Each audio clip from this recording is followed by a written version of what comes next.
Here we go with the last round, and we lost the die roll, which means our opponent is playing first, and we have an interesting hand with Evolving Wilds and a Forest, and Somberwald Dryad, Villagers, Towergeist, and Scavenger as a nice curve.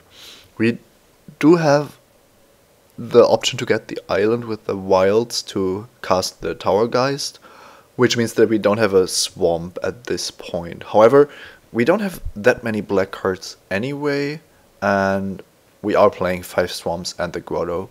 So I think especially on the draw, this hand is fine. On the play, it would maybe have need another land to be keepable. I'm not too sure if I would keep this hand on the play, but on the draw I actually quite like it, so I'm not going to mulligan.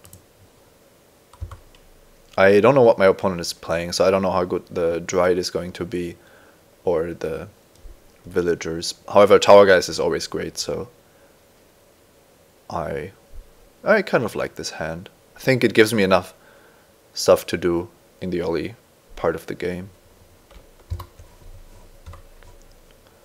Okay, we immediately draw a black card, but I do have to crack Evolving Wilds now because I don't want to skip a turn where we can't play one of our drops. So the only question now is, do I get a swamp or do I get an island? We are playing against black-red, which means that it might be important to have the some early plays, which would mean that the swamp is the better choice, giving us dead weight to play. And Towergeist is simply a good card, which we are much less likely to cast if I'm not getting the island. So getting the island is kind of the more greedy play, but then I still have 6 cards to draw to cast my black cards. I think this has to work out somehow. So I'm going for the greedy version here. Let's hope we don't get punished. So we drew another 5-drop, which is really not doing anything. So now the worst case would be something like Earthwall Ripper, which we then had to block and then not draw land for the Villagers. So we'll see. Now Prey Pawn is of course good, but it's not going to be that great with only a 2/2. The only thing I can imagine is him dropping like something like Pharaoh Witchwolf, and it's questionable if we would want to prey upon that. So let's see. Okay, we drew a land, which means that the Villagers are going to come into play. This was important, of course, but this is probably the most common thing ever, that you keep a 2-lander in limited on the draw, and you need to find a 3rd land. So given 3 draw steps, you've seen 10 cards out of your deck, which means you've drawn a 1/4 of your lands. Oh, that's interesting. He discarded Runechanter's Pike with Desperate Ravings. Maybe he's playing not quite the aggressive deck I thought he was playing. He didn't drop a land either. So all of this is actually quite good. We didn't draw a land, but we drew a creature we can play. So either of these is fine, and I'm optimistic that the Towergeist is going to be able to find us a 5th land, maybe even a swamp. Of course, we are quite lucky that our opponent is not doing anything. We aren't doing much more, but every turn that goes by should favor us, because we are dealing damage and the way our deck is built.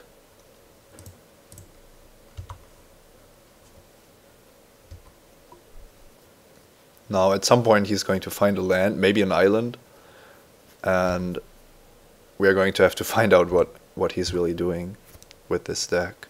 Okay, we did draw something for the Towergeist. We also have Hollowhenge Scavenger to drop, which might actually be the stronger play, simply because it's a 4/5.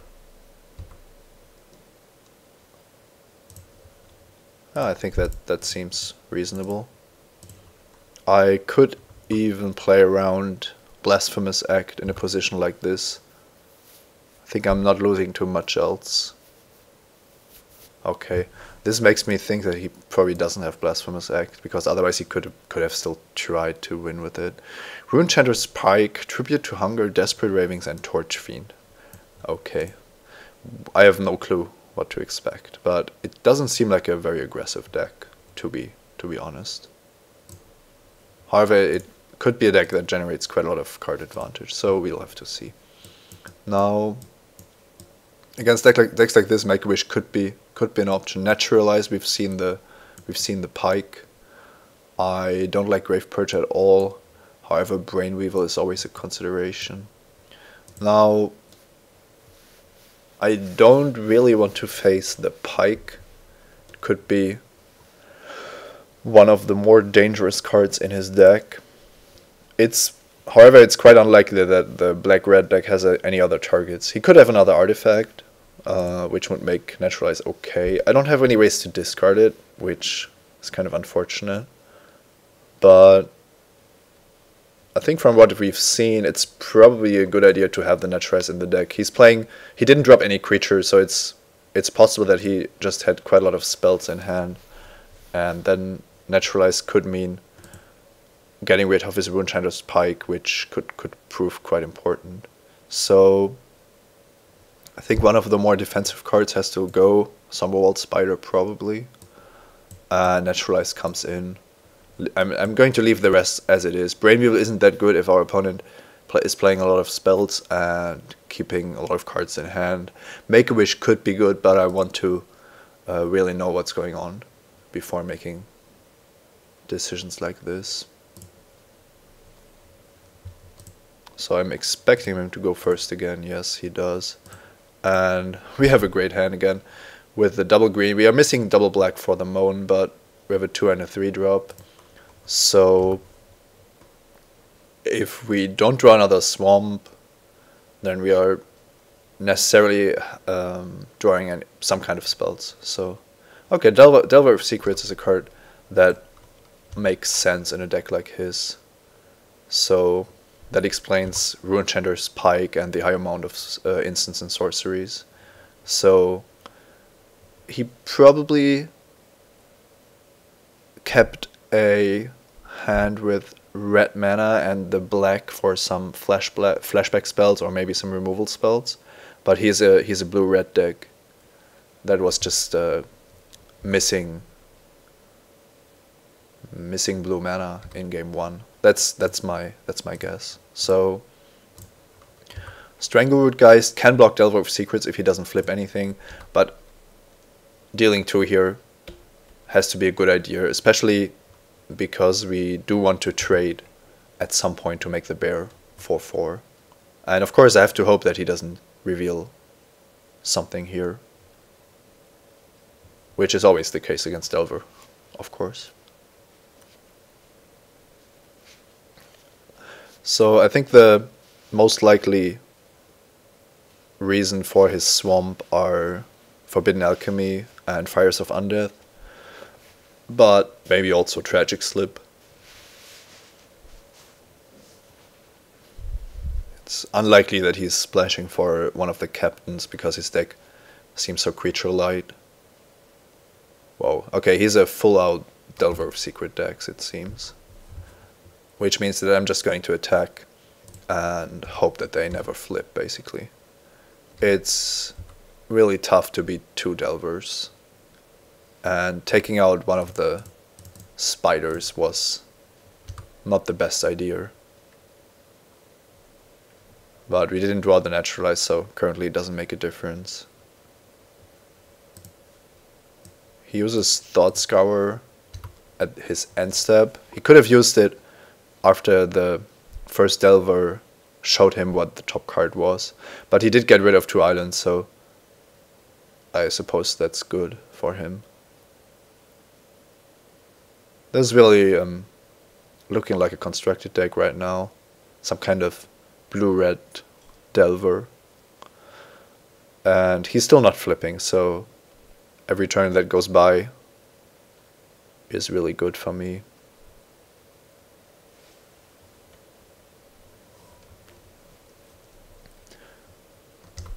Now I'm trading 4 for 1, and I still have the bear to play, maybe the moan.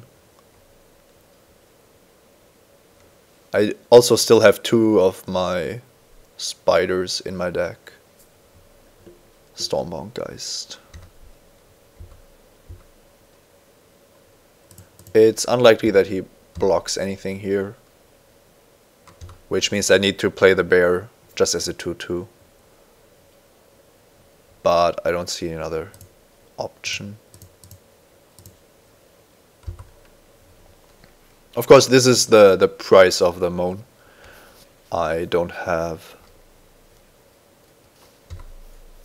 double black consistently. Okay. I'm counting myself lucky here that his Delvers aren't flipping, because if he attacks me for 9 this turn, I'm drawing dead. Well, I could draw a spider, I suppose, but it's very unlikely that I also win the race.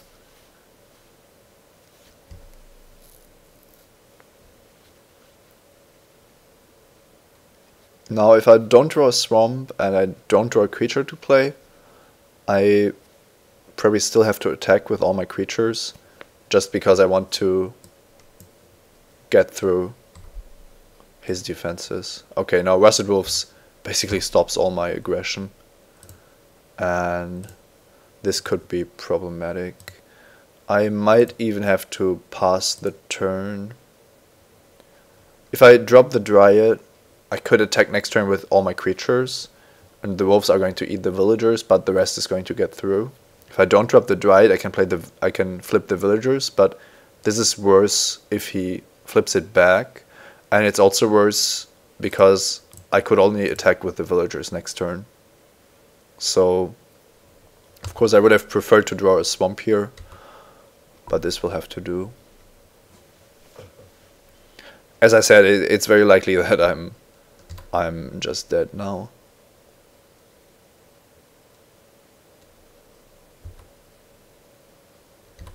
And from game 1, we saw quite a lot of spells. Oh, we also know that he's splashing black for a tribute to hunger. Not the best spell, but if you have multiple Delvers, seems like a reasonable card.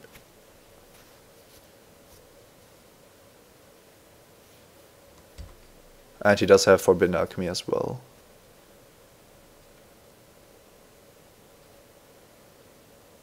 Which he must have had the whole time, because otherwise he would have shown it with the Delvers. At some point I can be quite sure that he doesn't have any more instants. Doesn't make a big difference, but could be an important information.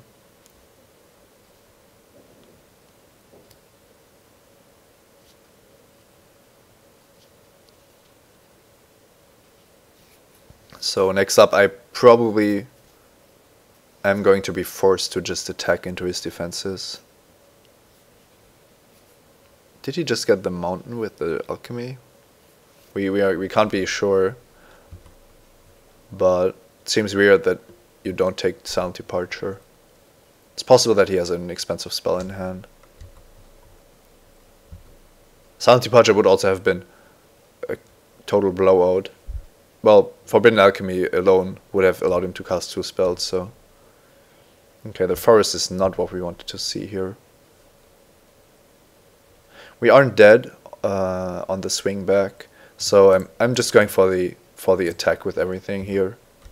I don't think I'm necessarily winning by doing that, but I can maybe get him to block with one of his Delvers.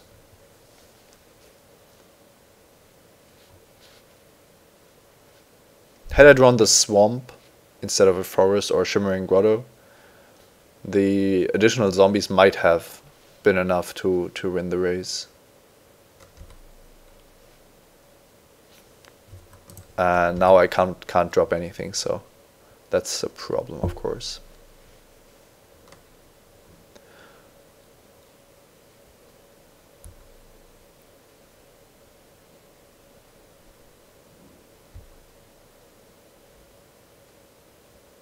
Okay, that's enough. He can just Into the Maw held something, but he also attacks for 12 and we are at 10. But we weren't beating this anyway, so it's okay. Another forest, not what we needed.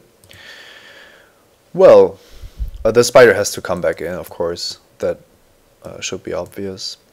And Brain Weevil doesn't seem too good. Disciple seems only okay.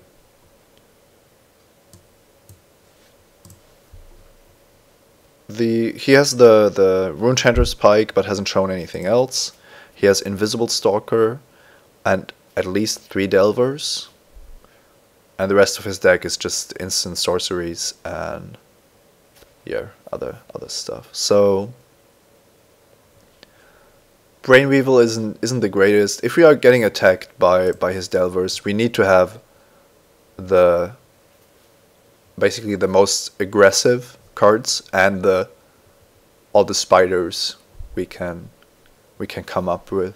He also has at least 1 Silent Departure, so spending 7 mana on an 8/8 doesn't seem like the best idea. Which makes me think that it's probably just good to cut it altogether. Disciple could be the deciding factor, but I think if he flips his Delvers too early, I'm not really winning anyway. So let's just get rid of this and hope that our main deck configuration plus the Naturalize is good enough to beat him.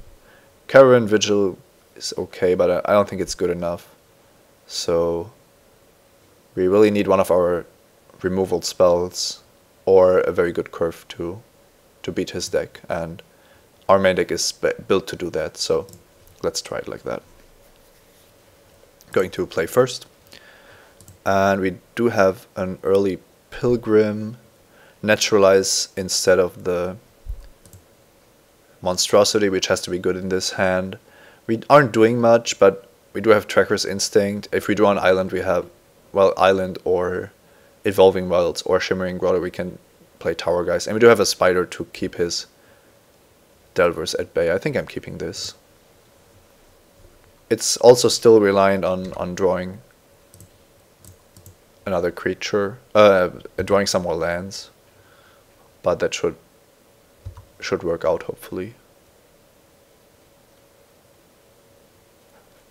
I can almost expect him to drop a Delver if he has 3 or 4 in his deck, and I also have to be aware that they could be flipping. So here I'm going to cast Tracker's Instincts with my Swamp, leaving up the Pilgrim to block his Delver,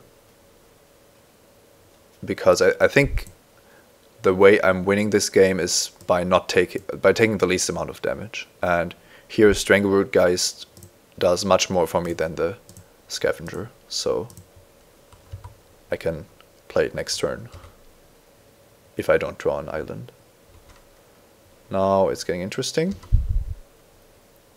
and it's easily possible that it flips immediately. Even worse, he could be playing another Delver and flipping both, which is almost unraceable.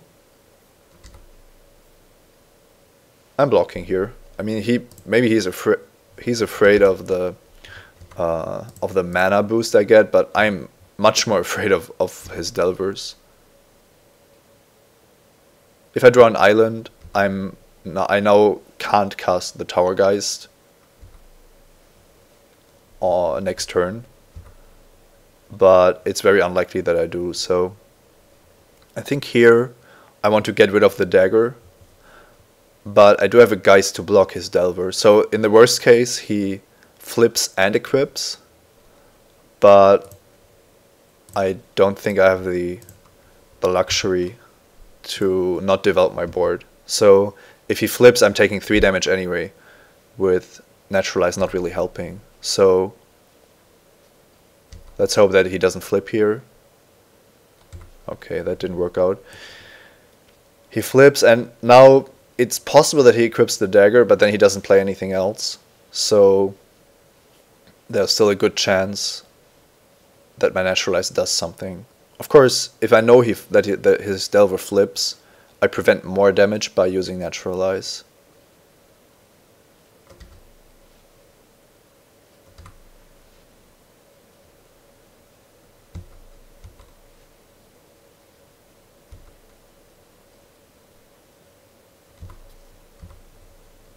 And we drew a Deadweight, which should be very good for us. I'm not worried about Morbid or anything here. Just happy to get rid of his flyer. We know that he has the Alchemy, and we do have a way to deal with the dagger, which we might need to use at the end of the turn. Rusted Wolf's not really a big deal. I think we can keep the Naturalize in hand for now.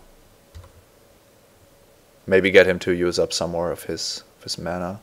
So this is interesting because we now have some more Morbid stuff, but it's not really great to have the Bear and the Geist fight against the Rusted Wolves.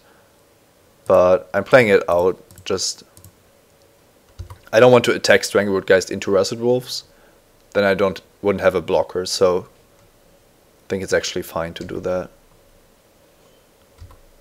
The worst case would be him bouncing Strangleroot Geist with Silent Departure, I think.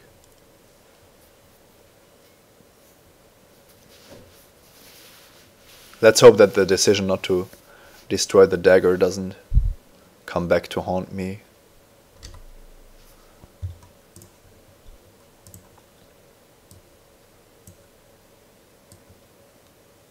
Okay, he found 3 lands and maybe a spell. Doesn't have to be a spell.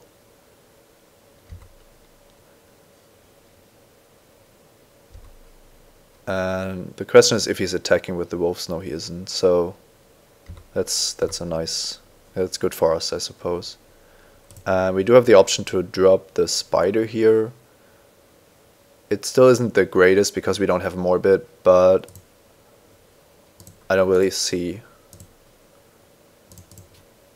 a way to get Morbid now, so I think this is still fine. This gives him the option to equip the dagger to Reckless Wave and attack with it, but I still have the Strangleroot Geist to block it quite effectively, so not that scared. I think Twice by him could be the card he took with Alchemy. It could also be the Reckless Wave. Okay, this isn't looking too bad. He doesn't have any Delvers. I have a Spider, and if I draw a blue, I have Tower Geist and Tracker's Instinct. So now I'm just going to try to stay on the defensive until I draw Evolving Wilds or Shimmering Grotto or my island.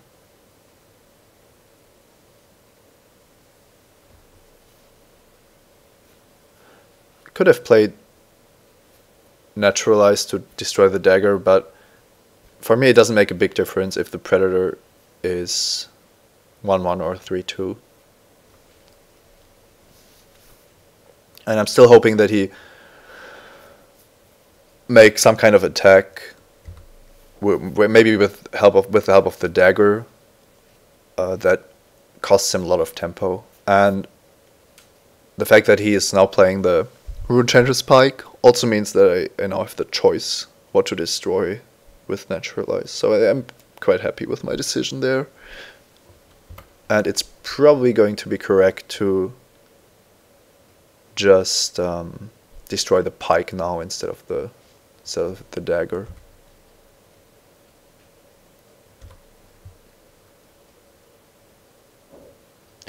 Now it's getting interesting. I do have the option to destroy the Pike, and then he would have a 5/3 wolf. And the funny thing is how to block here. So if I block with any 2 creatures, he knows that something is up because I wouldn't just allow my creatures to die so easily. So, but I do have a block with the bear and the spider. That means that he isn't going to kill both if I destroy the pike. Also, if I block with bear and spider, it's possible that he puts the bear as the first creature to get damage. So I think overall, I dealt with 2 Delvers, so I think it's not that dangerous. I want to kill the pike anyway, and I can't take too much damage from the first striking wolves. So I'm going to block with the bear first, then the spider, and hope that he doesn't reorder them. And maybe thinks that I made a mistake with the first strike. But of course he doesn't, so he ordered the spider first, which is fine. And this allows me to kill the pike with Naturalize. And I am trading the spider for the wolves, but given that he has the dagger, there's not that much I can do about it. And I'm keeping 2 creatures to trade with his, and one of them has Undying as well. So forest, not something I wanted to draw, but I can't change it, so I just have to pass here until I draw something I can cast.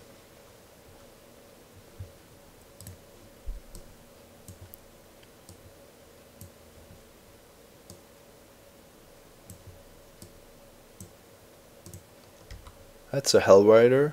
That's not a card I'm happy to see. Simply because I can't really block it right now.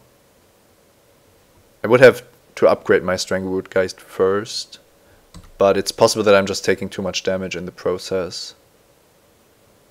He didn't equip, which seems weird.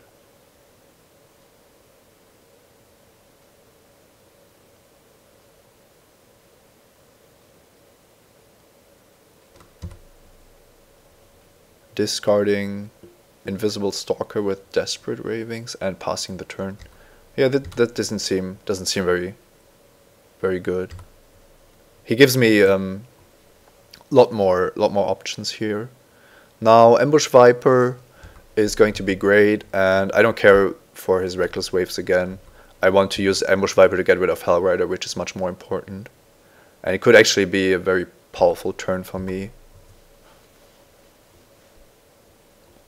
He also has no reason to suspect that I'm going to have Ambush Viper for his Hellrider. Currently it looks like I don't even have a good block for the Hellriders, so... Okay, yeah, and now I actually don't have a good block for the Hellrider. So Spectroflight on Hellrider is a pretty good interaction. I was right to board in the Naturalize, it seems, but it doesn't look like I'm winning. So now I still have the chance to draw my Prey Upon in combination with Ambush Viper, which I think I can just drop it here. Or I could draw the island for Tower Geist. I do have some options here, but there has to be a good draw step for me. And even then I'm probably not winning, so... Tragic Slip. Yeah, that's a nice card. Now let's see. If I attack with some of my creatures, it's very likely that he just takes it. If I attack with all of them, I'm dead to the swing back anyway. So I don't really see how I can get him to trade here. I'll just try to attack with these two, and yeah, as I said, it's really unlikely that he blocks. He doesn't have any reason to block, and if I attack with all of them, that doesn't really change. So he doesn't block, and if he doesn't play a removal spell on one of my creatures, I'm dead to Hellrider. Now that I left back the guys, there's really also no reason for him to play a removal spell. So I don't think I can get him to make a mistake there. He discards Divination.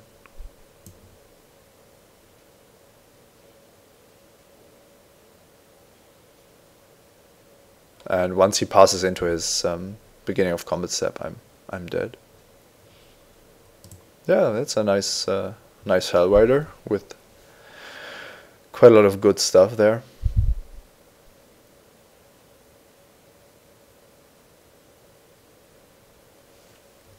Going down to 3, and if he doesn't like waste a Geist Flame on my Geist, or does something weird, we are just dead here.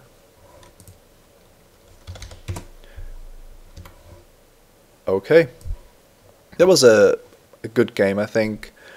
Also good matches, well, at least in the last round. The Delver deck showed some of the weaknesses of my deck. I need to draw my removal spells at the right time. I need to draw my curve, and the cards have to be effective. And the way his deck worked kind of counteracted my overall game plan. Also building a very powerful late game with Alchemy, Pike, Hellrider, and the other enhancing cards, while still having very aggressive flip cards in the beginning with Reckless Wave and especially the Delvers, which I had to trade with, I think, just to be safe. The fact that I lost was also, of course, based on me not drawing any blue sources. I do have 3 in my deck for, let's say, 1.5 spells, but that's how it goes, so I think can't really complain about that. We did have a lot of good starting hands, a lot of good draws in all the other games, so I think we can be happy with how this worked out.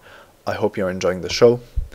This was Simon Gertzen with Simon Says, recording for mtgoacademy.com, and see you next time.